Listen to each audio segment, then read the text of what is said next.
जरा सा देश हमको धमकी देता, कहता हम तो उसमें कश्मीर ले लेंगे, कश्मीर ले लेंगे, कश्मीर ले लेंगे। हमने कहा बेवकूफ पाकिस्तान, सीमा हैदर तो हमसे ले नहीं पा रहे हो, कश्मीर हमसे ले लोगे। फिर हमने उसको 4 लाइन में निपटा दिया है। हमने कहा सीमा हैदर, भारत आई हो तो पूरी जांच लेके जाओगी, अपने सर पे भारत माता की आंच लेके जाओगी। हमारे सचिन से मिली हो इतना तो तय है, 4 लेके आई थी, 5 लेके जाओगी। हम लोग वीरस के सब कमी है। तो हमारा उत्तर प्रदेश बड़ा दोस्त है। लोग सर बड़ी तुलना करते हैं, हमको तो आदरणीय पवार दादा डाटा करते हैं। कहने लगा यार ये क्या, तुम्हारे उत्तर प्रदेश के लोग, हमारे हरियाणा के लोगों को देखो, दिल्ली के लोगों को देखो, तो हम स्वर्ण पदक वहां के लोग जीतते हैं। तो हमने कहा सर हरियाणा के बच्चों में हमारे उत्तर प्रदेश के बच्चों में बहुत अंतर है। हरियाणा का बच्चा सुबह 4 बजे जगता है सर, वो जाता है जिम, 4-5 घंटे जिम करता है, मॉर्निंग वॉक करता है, 5-6 किलो फल खाता है, वो सो जाता है। शाम को 5 बजे फिर वो सो के उठता है, फिर वो जिम जाता है, 2-4 घंटे टहलता है, वो सो जाता है। हमारे उत्तर प्रदेश के लड़के महाराजगंज, लखनऊ, कानपुर 9:30 बजे सुबह सो के उठते हैं, वो भी तब जब उनका बाप उनको लतियाता है। सही बात। सबसे पहले वो जाता है घर के नजदीक पुलिस चौकी, अच्छा, दरोगा जी के साथ एक सेल्फी लेता है, फेसबुक में पोस्ट करता है, नए चौकी इंचार्ज राम किशोर कनौजिया भाई साहब का सानिध्य प्राप्त हुआ। करता है ना, फिर वो आके सो जाता है। शाम को 5 बजे वो सो के उठता है तो अपने दोस्तों के साथ वो बियर की बोतल खोलता है, उसी दरोगा को प्रेशर में लेने के लिए स्पीकर खोल के फोन करता है, भोकाल दिखाने के लिए। दरोगा जी नमस्कार, पहचाना? अब दरोगा जी समझते हो कि उस समय इसके मुंह न लगे, उस समय तो उसके लगी हुई है। फिर वही दरोगा 12 बजे मारते मारते उसको थाने लेके आते हैं, आपकी सेल्फी डालते हैं वो दरोगा, गुड्डू भैया 100 ग्राम चरस का धरे गए। फिर गुड्डू भैया की होती रात भर कुटाई। 3 दिन बाद लोकल विधायक उसकी पैरवी करता है, वो छूट के आता है, शहर का सबसे बड़ा भंडारा करवाता है, भंडारे में गरम पूरी ना मिली तो गोली चलवा देता है, वो विधायक बनता है। उसके बाद हम कवियों को सुनता है, ताली बजा सकते हैं उत्तर प्रदेश के लिए। हालांकि यहाँ को विधायक भी बैठे हैं क्या? अरे सर आपके लिए नहीं है, हमें सुरक्षित कानपुर भी जाना है। आप तो देश के सबसे अच्छे विधायक हैं, मैं आपको सैल्यूट करता हूँ। जैसे उनको पता नहीं है। नहीं सर वो तो नहीं है, और मुझे भाजपा के ही लग रहे हैं आप, इसलिए तो मैं बिल्कुल कुछ नहीं कह सकता हूँ। इसको छोड़ना मत विधायक। नहीं सर बिल्कुल मुझे माफ कर दीजिए, मैं आपका छोटे भाई की तरह हूँ। इसको कम से कम विधान परिषद जरूर बनाना। नहीं सर, बहुत अच्छे विधायक जी हैं, मैं आपको प्रणाम करता हूँ। तो हमारा उत्तर प्रदेश समझ सकते हैं आप कितना अद्भुत है, दुनिया का सबसे विचित्र शहर है। ये अभी विभा जी आएंगी, ये श्रृंगार की कवित्री है सर, ये प्यार मोहब्बत की बातें करेंगी। मुझसे बिल्कुल आशा मत रखिए, मैं बिल्कुल प्यार मोहब्बत से दूर रहता हूँ। ऐसा नहीं कि कोई प्रेमिका मेरे नहीं है, 15 प्रेमिकाएं थी जब योगी जी की सरकार नहीं थी। तब योगी जी मुख्यमंत्री बन गए, हमने सबसे राखी बंधवा दिया। क्योंकि विधायक जी आपकी पुलिस ने सबसे ज्यादा कुटाई प्यार करने वालों की ही की है। तो मैं बहुत दूर का प्यार मोहब्बत सही बता रहा हूँ मैं आपको, ये लड़कियों की बीमारी है। विधायक जी ने तो तलाक दिला दिया था। ये सर लड़कियों की बीमारी है, किसी लड़की को गौर से देख लो तो कहेंगी देखो कैसे कुत्ते की तरह देख रहा है, ना देखो तो कहेंगे कुत्ता देख भी नहीं रहा है। ये वही लोग ताली बजा रहे हैं जिनकी भावनाएं हमसे मिलती है। तो सर मैं बहुत दूर रहता हूँ, मैं बहुत दूर होता प्यार मोहब्बत से। लड़कियों से आप कोई क्वेश्चन पूछ लो, इतना उटपटांग जवाब देती है। मैंने लड़की से पूछा, हमने कहा तुम्हारा फेवरेट कलर क्या है? हमसे कहने लगी स्टूपिड कहीं के, कोई मेच्योर क्वेश्चन नहीं पूछ सकते। तो हमने पूछा, हमने कहा 0.8 मिलीलीटर सल्फ्यूरिक एसिड को न्यूट्राइज करने के लिए कितने मोल बाइकार्बोनेट की जरूरत पड़ेगी? तब उसने बता रहा हमारा फेवरेट कलर पिंक है। तो मैं बहुत दूर रहता हूँ, सही बता रहा हूँ आपको। मैं तो अभी एसडीएम साहब के बगल में बैठा था, हमसे कह रहे हेमंत नाम में कुछ नहीं रखा, नाम में कुछ नहीं रखा। सर बिल्कुल सही कह रहे थे, नाम में कुछ नहीं रखा है। मुस्कान नाम था उसका, हमारा नुकसान करके चली गई। फिर हम रोशनी नाम की लड़की में शिफ्ट हुए, 2.5 साल उसने भी हमको अंधेरे में रखा। लोग सही कहते नाम में कुछ नहीं रखा। ये लड़कियों को देखिए, ये अपने बॉयफ्रेंड का नाम मोबाइल में सेव करती है, my honey baby, my sweetheart, my जानू, माई डार्लिंग। इन बेचारे लड़कों को देखिए जो ताली बजा रहे। ये लड़कियों का नाम मोबाइल में सेव करते हैं, पप्पू हलवाई, राशिद प्लम्बर, मुन्ना हवलदार। ताली बजाइए हाथ उठा के जोरदार। अब्दुल्ला वकील। क्या सुनना है आप? मैं बता रहा हूं आपको, ये लड़कियां सर स्टेटस देख के प्यार करती हैं। हम जब लाफ्टर शो में नहीं गए थे, हम अगर उस समय कह देते थे हम तुमसे प्यार करते हैं, तो लड़कियां हम तुमसे मिलना चाहते हैं।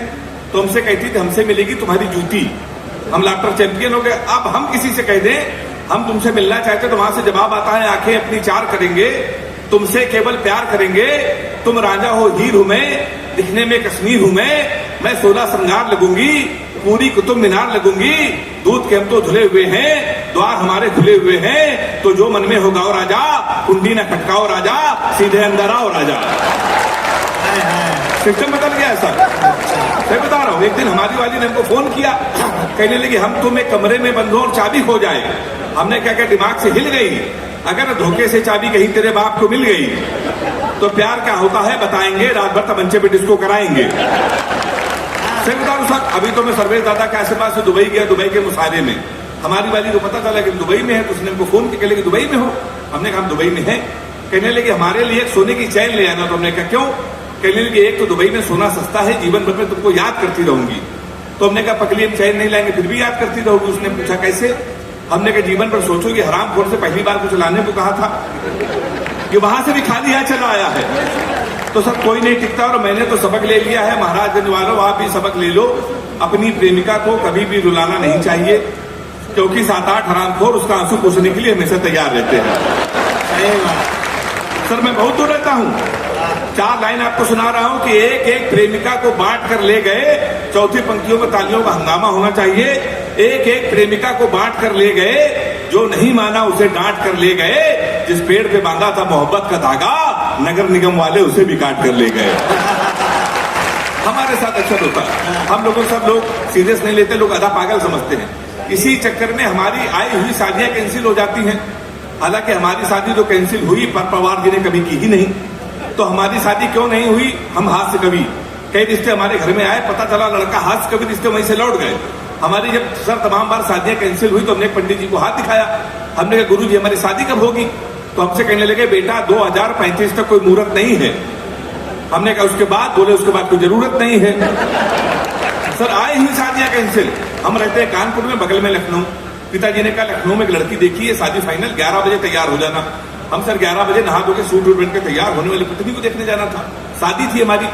11:15 बजे पिताजी का फोन आकर लगे बेटा हम नहीं जाएंगे, हमको ऑफिस में काम आ गया, तुम अकेले जाओ, लड़की देखो, शादी फाइनल।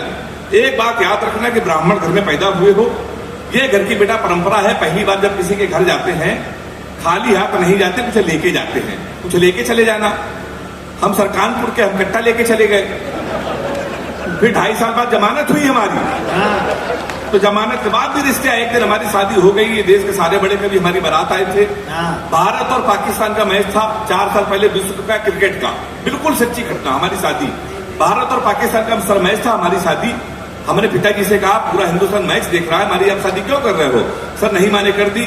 भारत और पाकिस्तान का सेमीफाइनल मैच, हमारी शादी। हमारे कुछ कानपुर के दोस्त हमारी बारात में डांस कर रहे थे, कान में मोबाइल लगा के भारत पाकिस्तान सेमीफाइनल में थी, कमेंट्री भी सुन रहे थे। दोनों काम एक साथ कर रहे, बारात में डांस कर रहे, कान में मोबाइल लगा, कमेंट्री सुन रहे। हम दूरी के पे सजे थे, घोड़ी के ऊपर बैठे थे। जैसे बारात तक पहुंचने वाले थे, एक लड़का घूम कर मेरी तरफ चिल्लाया, बोला छक्का। अरे हम डर गए साहब। हमने कहा मैं कहा छक्का? कहने लगा विराट कोहली ने मारा है। तो हमने कहा कोहली ने मारा तो हमारी तरफ क्यों देख रहे हो? शादी के पहले दिन छक्का कह रहे हो देख के हमको। हमने कब की मारा तो हमारी तरफ ना देखना। पता चला 2 मिनट बाद इंडिया मैच जीत गई। किसी ने खुशी के मारे घोड़ी के नीचे सुतली बम रख दिया। अब वो बम फटा तो घोड़ी भागने लगी, हम भी भागने लगे। हमने चलती घोड़ी से पिताजी को फोन मिलाया, हमसे बोले कहाँ हो बेटा? हमने कहा पिताजी भाग रहे हैं। बोले किसके साथ?